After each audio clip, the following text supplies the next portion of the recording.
അങ്ങനെ ഒരുപാട് നാളത്തെ കാത്തിരിപ്പിന് ശേഷം ജാസ്മിനും ഒരു ഐഫോൺ 16 പ്രോ വാങ്ങിച്ചിരിക്കുന്നു. അതിന്റെ സന്തോഷമാണ് ഇപ്പോൾ ജാസ്മിൻ വീഡിയോയിലൂടെ പങ്കുവച്ചിരിക്കുന്നത്. തന്റെ യൂട്യൂബ് ചാനലിലൂടെയാണ് പങ്കുവച്ചിട്ടുള്ളത്.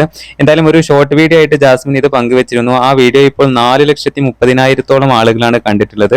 നിരവധി ആളുകളാണ് അഭിപ്രായം പറഞ്ഞുകൊണ്ട് എത്തുന്നത്. അതുപോലെ തന്നെ ആ വീഡിയോയുടെ ലോങ് ആയിട്ടുള്ള അത് വാങ്ങിക്കാൻ പോകുന്നതും അതുമായി ബന്ധപ്പെട്ടുള്ള ഒരു വ്ളോഗ് തന്നെ ജാസ്മിൻ യൂട്യൂബിൽ പങ്കുവച്ചിട്ടുണ്ട്. ആ വീഡിയോയും ഏകദേശം 1,80,000-ൽ കൂടുതൽ ആളുകളാണ് മണിക്കൂറുകൾ കൊണ്ട് കണ്ടിട്ടുള്ളത്. എന്തായാലും ഗബ്രിയാണ് വീഡിയോസ് എടുത്തു കൊടുക്കുന്നതും ഷൂട്ട് ചെയ്യുന്നതും എല്ലാം തന്നെ. വളരെ ഹാപ്പി ആയിട്ടാണ് ജാസ്മിൻ ഇതിൽ വന്നിട്ടുള്ളത്. എന്തായാലും രണ്ടുപേരും വളരെ ഹാപ്പിയാണ്. ഗബ്രിയെ കുറച്ച് സമയം മാത്രമേ വീഡിയോയിൽ കാണിക്കുന്നുള്ളൂ. എന്തായാലും ഷോർട്ട് വീഡിയോ ആണ് ഇപ്പോൾ വൈറലായിരിക്കുന്നത്. എന്തായാലും ജാസ്മിൻ പറയുന്നുണ്ട്, കുറേ നാളത്തെ അല്ലെങ്കിൽ കുറേ മാസങ്ങളിലെ കാത്തിരിപ്പിന് ശേഷമാണ് ഈ ഫോണ് കിട്ടിയിട്ടുള്ളത് എന്ന് പറയുന്നുണ്ട്. പഴയ ഫോണ് വളരെ വീക്ക് ആയിട്ടുണ്ട്, അപ്പോൾ പുതിയത് വാങ്ങിച്ചതാണ് എന്നൊക്കെ പറയുന്നുണ്ട്. പുതിയ അപ്ഡേറ്റുകൾക്ക് ചാനൽ സബ്സ്ക്രൈബ് ചെയ്യണേ.